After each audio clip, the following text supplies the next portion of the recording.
पुढे वाड्यावर जप्ती आली, त्यात पेशव्यांना काहीच सापडलं नाही. लगोलग पेशवाई बुडाली. शनिवार वाड्यावर युनियन जॅक लागला. श्रीधरा, याचा अर्थ वाड्यावर बळद अजूनही आहे. ही संपत्ती प्रचंड आहे.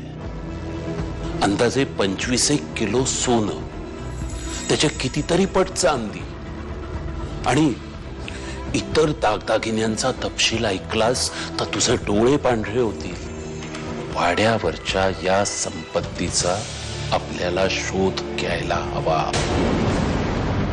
तुला सगळं समजतंय, न समजल्याचं ढोंग करतेस. तुला या देवघरात पाऊल ठेवायचा अधिकार नाही. का? का ते तुला चांगलंच ठाऊक. न समजल्याचं ढोंग करू नकोस. चल, निघ इथून, निघ. आपट्यांच्या वाड्याच्या अंगणात सकाळी सकाळी सडा संमार्जन आणि रांगोळी, कमाल आहे. नाही, वाडा आमचाच आहे. काय राघव? हो दादा. तब्येत वगैरे ठीक आहे ना तुझी? हो.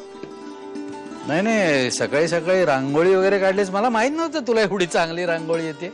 नाही दादा, मला नाहीच येत रांगोळी. अमृताने काढली. हो का? मी आलोच दादा. अरे वा, दिवसाची सुरुवात तर बरी झाली. पोरीला वळण बरं दिसतंय. एखादी गोष्ट सहजपणे मिळत नसेल तर हिसकावून घेता आली पाहिजे.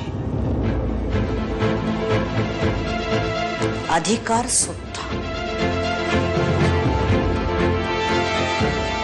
आता मी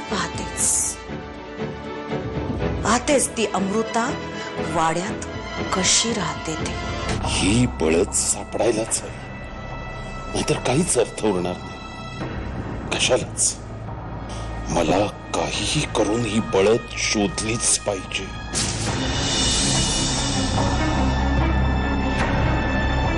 या घराची सून माझी देव होणार होती.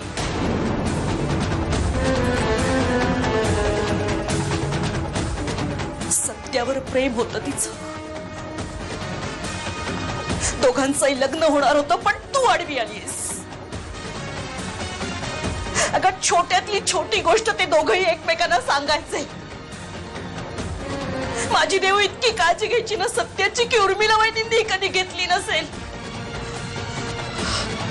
पण तू आलीस आणि सगळंच बदललं. सत्या बदलला.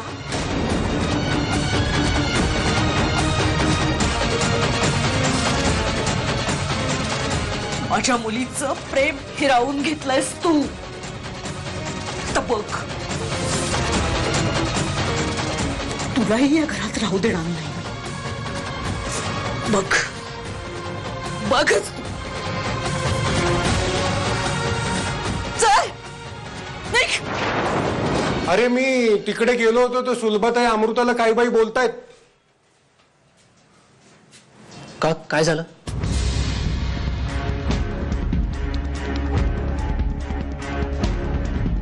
मला माहितीये तुला खूप त्रास होतोय. मला समजतंय की तू हे सगळं सांभाळून घेतेयस. पण अमृता, तू माझ्याशी तरी बोल.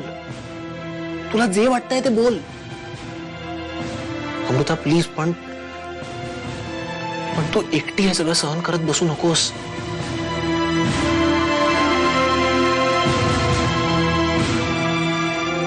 अरे, आम्हा बायकांना या सगळ्याची सवय असते. नवऱ्याने समजावून सांगायची काही गरज नसते. हो का? हो. अजून काय काय सवय असते सत्या, तुम्हा बायकांना? सत्या, सांग ना, please. सांग ना, सांग. सत्या,